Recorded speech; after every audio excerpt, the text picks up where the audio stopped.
Hello to everyone in the Holy Trinity Greek Orthodox Cathedral community and all of our friends. This is Father Jonathan. I hope you're doing well. Today we're going to continue our reflection on the sixth Beatitude. Blessed are the pure in heart, for they shall see God. In the previous video, we talked about how purity of heart speaks to a way of being in the fullness of our being.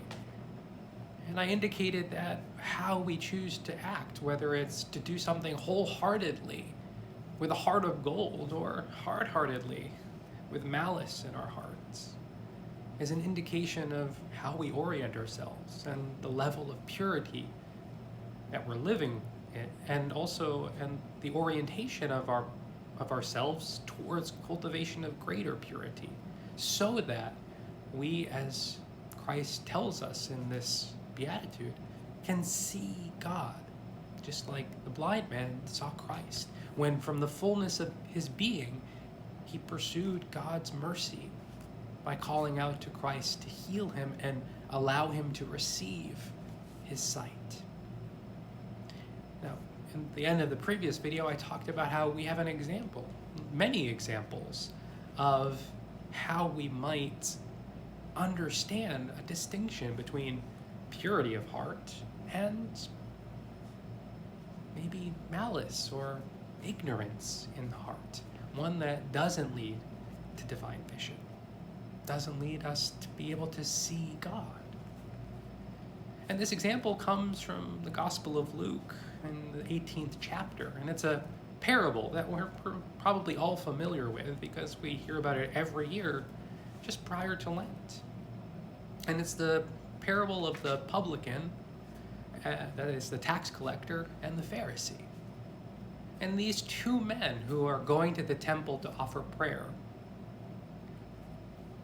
give us two different ways of actualizing the state of our heart in the world. Now, the one, the tax collector, the publican, was very easily understood as someone who wasn't the greatest person in the society in which he lived. When we talked about Zacchaeus a few weeks ago, we said that they were despised because they were seen as cheats. They were agents of an enemy state that had invaded their land. They would take more money than was owed to them to line their own pockets. And so one might think that this type of person might not be the person that will best manifest purity of heart. But we'll get to how we are mistaken if we think that way.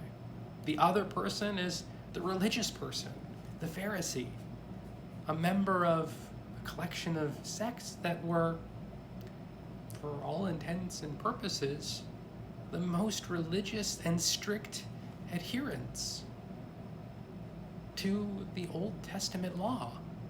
They knew it. They were experts in the law, and also experts in telling people how they were supposed to live and when they were living contrary to the law.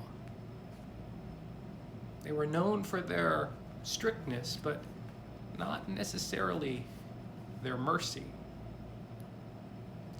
So we can already see, as we've gone through some of the Beatitudes already, that perhaps the religious person isn't always the clear indication, or to be a religious person isn't a clear indication that one will live in accordance with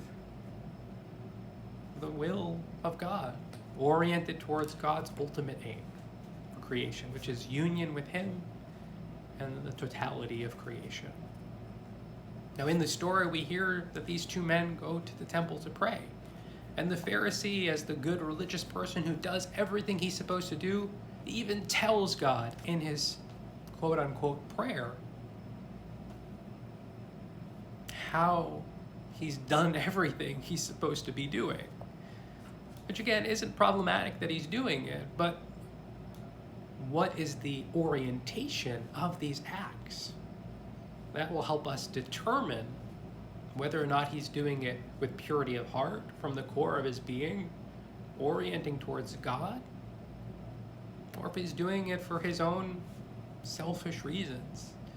We come to find that rather than doing these practices to help cultivate a relationship with God, his prayer isn't even heard by God, because it says in the scripture that he prayed to himself in this way, or with himself in this way.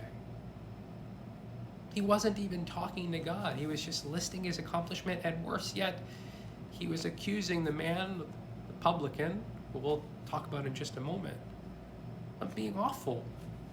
He's saying, I'm glad I'm not like him, a sinner.